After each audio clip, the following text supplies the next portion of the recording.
നിങ്ങൾ എന്തെങ്കിലും ഹോട്ടലിലെ അതേ ടേസ്റ്റിൽ അയില പൊരിച്ചത് കഴിച്ചിട്ടുണ്ടോ? അതെ, നമ്മുടെ ഇന്നത്തെ വീഡിയോ എന്ന് പറയുന്നത് അയില പൊരിച്ചത് എങ്ങനെ ഹോട്ടലിലെ അതേ ടേസ്റ്റിൽ ഉണ്ടാക്കാം എന്നുള്ളതാണ്. പാരഡൈസ് ഓഫ് കുക്കിങ്ങിൽ അടുത്ത എപ്പിസോഡിലേക്ക് എല്ലാവർക്കും സ്വാഗതം. എൻ്റെ പേര് ഹരി. പിന്നെ അടുത്ത വീഡിയോ തൊട്ട് നമ്മുടെ പാരഡൈസ് ഓഫ് കുക്കിംഗ് എന്നായിരിക്കില്ല പറയുന്നത്, വേറൊരു പേരായിരിക്കും. കാരണം നമ്മുടെ ചാനലിൻ്റെ പേര് ഞാൻ അടുത്ത വീഡിയോ തൊട്ട് മാറ്റുവാണ്. പുതിയ ചാനലിൻ്റെ പേര് ബോൺ അപ്പറ്റിറ്റ് എന്നായിരിക്കും. /ഹരി എന്നും കൂടെ ഉണ്ടാവും. പിന്നെ അടുത്ത തവണ നോട്ടിഫിക്കേഷൻ വരുമ്പം പുതിയ പേര് കണ്ടിട്ട് നിങ്ങൾ സ്കിപ്പ് അടിച്ചു പോകരുത്. അത് ഞാൻ തന്നെ ആയിരിക്കും. എൻ്റെ പുതിയ ചാനലല്ല, പുതിയ പേരായിരിക്കും അത്.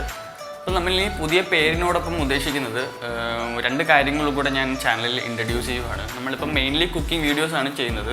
ഇനി അടുത്ത വീഡിയോ തൊട്ട് അടുത്ത വീഡിയോ അല്ല, ഇനി അങ്ങോട്ട് നമ്മൾ ഫുഡ് വ്ളോഗിങ്ങും ചെയ്യും, അതുപോലെ തന്നെ ലൈഫ് സ്റ്റൈൽ വീഡിയോയും ചെയ്യുന്നതായിരിക്കും. അപ്പോൾ നമ്മുടെ ചാനലിൽ പുതിയ രണ്ട് കണ്ടൻറ്റായ ഫുഡ് വ്ളോഗിങ്ങും ലൈഫ് സ്റ്റൈൽ വ്ളോഗിനും നമ്മുടെ സബ്സ്ക്രൈബേഴ്സിൻ്റെ എല്ലാവിധ സപ്പോർട്ടും ഉണ്ടാകുമെന്ന് ഞാൻ പ്രതീക്ഷിക്കുന്നു. നമ്മുടെ സബ്സ്ക്രൈബേഴ്സാണ് നമ്മുടെ സ്ട്രെങ്ത്. അപ്പോൾ നമ്മുടെ സബ്സ്ക്രൈബേഴ്സിൻ്റെ എല്ലാവിധ സപ്പോർട്ടും ഒക്കെ ഉണ്ടെങ്കിൽ നമുക്കിനി പുതിയ നല്ല നല്ല കണ്ടൻറ്റുള്ള വീഡിയോസ് ക്രിയേറ്റ് ചെയ്യാൻ പറ്റും.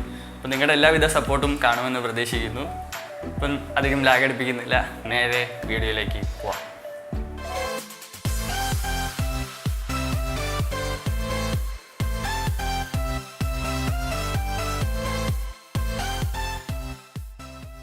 അപ്പോൾ നമുക്ക് ഉണ്ടാക്കാനായിട്ട് ഇവിടെ ഞാൻ 4 ഫ്രഷ് അയില എടുത്തിട്ടുണ്ട്. ഒരു ഇടത്തരം അയിലയാണ് എടുക്കുന്നത്. പിന്നെ നമുക്ക് വെട്ടാനൊക്കെ ഒന്നും അറിയാത്തതുകൊണ്ട് അമ്മയാണ് വീട്ടിൽ വെട്ടി തന്നത്. ഇനി നമുക്ക് ഈ മീനിൻ്റെ 2 പോർഷനിലും ഒന്ന് പിച്ചാത്തി വെച്ചൊന്ന് കുറച്ച് വരയിട്ട് കൊടുക്കാം. വരയിട്ട് കൊടുക്കുന്നത് എല്ലാവർക്കും അറിയാതിരിക്കണം. നമ്മൾ മസാലയൊക്കെ പുരട്ടുമ്പം അതിനകത്ത് ഒന്ന് പിടിച്ചു വരാനായിട്ടാണ് നമ്മൾ ഇങ്ങനെ വരയിട്ട് കൊടുക്കുന്നത്. ഇതുപോലെ നമുക്ക് 4 മീനിനും വരയിട്ട് കൊടുക്കണം. അകത്തൊക്കെ നന്നായിട്ട് മസാലയൊക്കെ പിടിച്ചു വരാനായിട്ടാണ്. നമ്മളിവിടെ 4 മീനിനും ഒരേപോലെ വരയിട്ട് വെച്ചിട്ടുണ്ട്. അപ്പോൾ ഇനി അടുത്ത സ്റ്റെപ്പ് എന്ന് പറയുന്നത് നമുക്ക് അതിലോട്ടുള്ള മസാല പ്രിപ്പയർ ചെയ്യണം. അതിനായി ഒരു പ്ലേറ്റിലോട്ട് നമുക്ക് ആദ്യം തന്നെ 2 ടേബിൾ സ്പൂൺ ഇഞ്ചി വെളുത്തുള്ളി പേസ്റ്റ് ചേർക്കാം. നന്നായിട്ട് അരച്ചതായിരിക്കണം. അതിനുശേഷം 2 table spoon Kashmiri chilli powder. നമുക്ക് അതിലോട്ട് ഒരു 1/2 ടേബിൾ സ്പൂൺ മഞ്ഞൾപ്പൊടിയും 1/2 ടേബിൾ സ്പൂൺ കുരുമുളക് പൊടി കൂടി ചേർക്കാം. കുരുമുളക് പൊടി ഓപ്ഷണലാണ്. പിന്നെ നമുക്ക് 1 ടേബിൾ സ്പൂൺ മല്ലിപ്പൊടി കൂടി ചേർത്ത് കൊടുക്കാം. അതിലോട്ട് chilli flakes 2 table spoon. Chilli flakes എന്ന് പറഞ്ഞു കഴിഞ്ഞാൽ വറ്റൽമുളകിൻ്റെ പൊടിച്ച പൊടിയാണ്. നമ്മൾ കഴിഞ്ഞ വീഡിയോയിലും യൂസ് ചെയ്തായിരുന്നു, ചിക്കൻ്റെ വീഡിയോയിലും യൂസ് ചെയ്തായിരുന്നു. അതിനുശേഷം ആവശ്യത്തിനായ ഉപ്പ് കൂടി ചേർക്കുക. ഉപ്പ് ചേർത്ത് കൊടുത്തതിന് ശേഷം കുറച്ച് കരിവേപ്പില ചെറുതായിട്ട് അരിഞ്ഞത് കൂടി ചേർത്ത് കൊടുക്കുക. അതിനുശേഷം 1 ടേബിൾ സ്പൂൺ വിനാഗിരി ഇല്ലെങ്കിൽ നാരങ്ങ നീരും യൂസ് ചെയ്യാം. പിന്നെ നമുക്ക് ഒരു 2 ടേബിൾ സ്പൂണോളം വെളിച്ചെണ്ണ ചേർത്ത് കൊടുക്കാം. സൺഫ്ലവർ ഓയിലാണെങ്കിലും ഒലിവ് ഓയിലാണെങ്കിലും ഒരു കുഴപ്പമില്ല. ഇനി നമുക്ക് കൈ വെച്ച് ചെറുതായിട്ടൊന്ന് മിക്സ് ചെയ്ത് തുടങ്ങാം.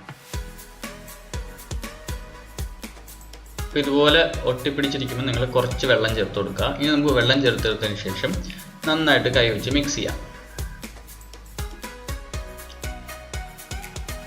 അപ്പോൾ നമ്മുടെ മസാല എല്ലാം റെഡി ആയിട്ട് വന്നിട്ടുണ്ട്.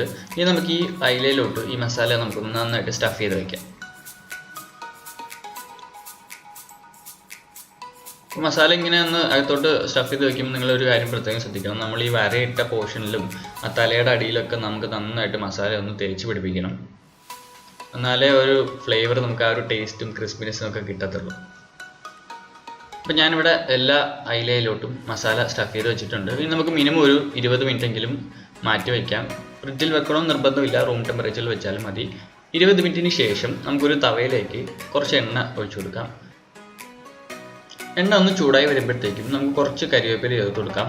നമുക്കിവിടെ ഷാലോ ഫ്രൈ ആണ് ചെയ്യുന്നത്, ഡീപ്പ് ഫ്രൈ അല്ല ചെയ്യുന്നത്. അതുകൊണ്ട് കുറച്ച് എണ്ണ മാത്രം മതി. നമുക്ക് ഓരോ അയിലയും എണ്ണയിലോട്ട് വെച്ച് കൊടുക്കാം. അപ്പോൾ ബാക്കിയുള്ള മസാല ഉണ്ടെങ്കിൽ ഇതുപോലെ അയിലയുടെ മേത്ത് നമുക്ക് തേച്ച് കൊടുക്കാം. അപ്പോൾ നല്ല മണം വരുന്നുണ്ട്. കടയിലെ ആ ഒരു സ്മെല്ലാണ് നമുക്കിപ്പോൾ അടിക്കുന്നത്. അപ്പോൾ നമുക്കൊന്ന് ഒരു സൈഡ് മൂത്തതിന് ശേഷം നമുക്കൊന്ന് മറിച്ചിട്ട് കൊടുക്കാം. ഇവിടെ ഞാൻ അധികം കരിയിക്കുന്നില്ല, ജസ്റ്റ് ഒന്ന് മൊരിഞ്ഞ് വന്നപ്പോഴത്തേക്കും ഞാൻ മറിച്ചിട്ടു. മറ്റേ സൈഡും വെന്ത് കഴിയുമ്പം നമുക്കൊരു ഇലയിലോട്ട് മാറ്റി വയ്ക്കാം. അപ്പോൾ ഇത്രയേ ഉള്ളൂ പരിപാടി. നമ്മുടെ സ്പെഷ്യൽ അയില വറുത്തത് ഇവിടെ റെഡി ആയിട്ടുണ്ട്. നമുക്ക് ഗാർണിഷിങ്ങിനായിട്ട് കുറച്ച് കരിവേപ്പിലയും അതുപോലെ തന്നെ കുറച്ച് തക്കാളിയും സവോളയൊക്കെ വെച്ച് നമുക്കൊന്ന് ഗാർണിഷ് ചെയ്യാം.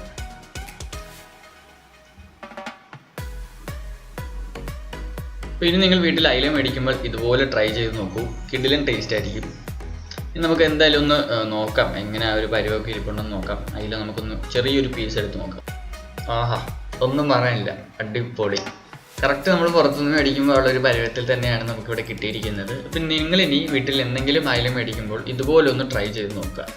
ട്രൈ ചെയ്ത് നോക്കിയതിന് ശേഷം നിങ്ങളുടെ അഭിപ്രായങ്ങളും നിർദ്ദേശങ്ങളും എന്നെ കമൻറ്റ് ബോക്സിൽ അറിയിക്കാനും മറക്കരുത്.